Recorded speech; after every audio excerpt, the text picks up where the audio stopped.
ગત 12મી સપ્ટેમ્બરના રોજ માજલપુર પોલીસ સ્ટેશનમાં દુષ્કર્મનો ગુનો દાખલ થયેલ છે, જેમાં ફરિયાદીના જણાવ્યા મુજબ ફરિયાદી માજલપુર જીઆઈડીસી વિસ્તારમાં છૂટક મજૂરી કરે છે અને કેટરિંગના વ્યવસાયમાં એમણે પ્રતિક પટેલ નામના વ્યક્તિનો સંપર્ક થયેલ, જેઓ ખેરડા મસ્જિદ પાસે કરજણ વડોદરાના રહેવાસી છે। આ પ્રતિક પટેલ સાથે એમને એમના કોમન ફ્રેન્ડ મારફતે પરિચય થતાં પહેલાં ટેલિફોનિક સંપર્ક થયેલ અને ત્યારબાદ પ્રેમ સંબંધ થતાં આ પ્રતિક પટેલે ફરિયાદીને લગ્નની લાલચ આપી અવારનવાર શરીર સંબંધ રાખેલ, જેમાં ગુજરાતની બહાર અજમેરમાં પણ એકવાર શરીર સંબંધ રાખ્યો હોવાની હકીકત ફરિયાદીએ જણાવેલ। ત્યારબાદ ફરિયાદીને જાણ થઈ હતી કે આ વ્યક્તિએ ખોટું નામ જણાવેલ છે અને એનું ખરું નામ ઇકબાલ રસુલભાઈ પરમાર છે। ફરિયાદીને આ હકીકતની જાણ થતાં ફરિયાદીએ આરોપી સાથે સંબંધ રાખવાની ના પાડતા આરોપીએ ફરિયાદીને જાનથી મારી નાખવાની ધમકી આપેલ અને તેઓ પછી 12મી સપ્ટેમ્બરે પોલીસ મથકે આવ્યા હતા અને ફરિયાદ નોંધાવી હતી। પોલીસે ગુનો દાખલ કરી ફરિયાદી અને આરોપી બંનેની મેડિકલ સારવાર કરાવી હતી। આરોપીના 2 દિવસના રિમાન્ડ મંજૂર થયા હતા। એ રિમાન્ડ પૂર્ણ થતાં આરોપી હાલ જેલમાં છે અને હાલ તપાસ ચાલુ છે।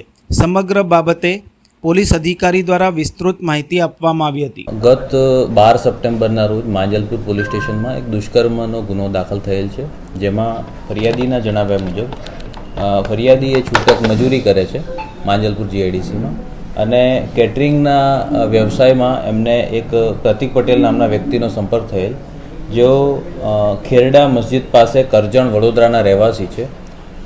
આ પ્રતિક પટેલ સાથે એમને એમના એક કોમન ફ્રેન્ડ મારફતે પરિચય થતાં પહેલાં ટેલિફોનિક સંપર્ક થયેલ અને ત્યારબાદ પ્રેમ સંબંધ થતાં આ પ્રતિક પટેલ નાઓએ ફરિયાદીને લગ્ન કરવાની લાલચ આપેલ અને અવારનવાર શરીર સંબંધ રાખેલ, જેમાં ગુજરાતની બહાર અજમેરમાં પણ એકવાર શરીર સંબંધ રાખ્યા હોવાની હકીકત ફરિયાદીએ જણાવેલ। ત્યારબાદ ફરિયાદીને એક સમયે જણાયું કે આ વ્યક્તિ એ ખોટું નામ જણાવેલ છે અને એનું ખરેખર જે નામ છે એ ઇકબાલ રસુલભાઈ પરમાર છે। એટલે ફરિયાદીને આવું હકીકતની જાણ થતાં ફરિયાદીએ આરોપી સાથે સંબંધ રાખવાની ના પાડતા આરોપીએ ફરિયાદીને જાનથી મારી નાખવાની ધમકી આપેલ અને તેઓ પછી પોલીસ સ્ટેશન આવેલા ગત 12 સપ્ટેમ્બરના રોજ અને એમની આ આઈપીસી 376(2)N 506(2) 419 અને 294 ખ મુજબનો આ ગુનો દાખલ કરવામાં આવેલો છે।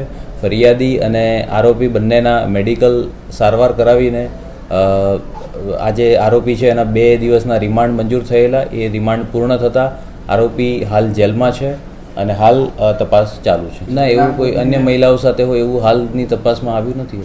આજે ફરિયાદી સાથે હરીશ અમૃતભાઈ સરાણીયા, જે એમને ગુનામાં મેટરમાં વચ્ચે ના પડવાની ધમકી મળેલી હતી, એ બાબતમાં પણ તપાસ કરીશું। શું હકીકત છે એ જાણવાનો પ્રયત્ન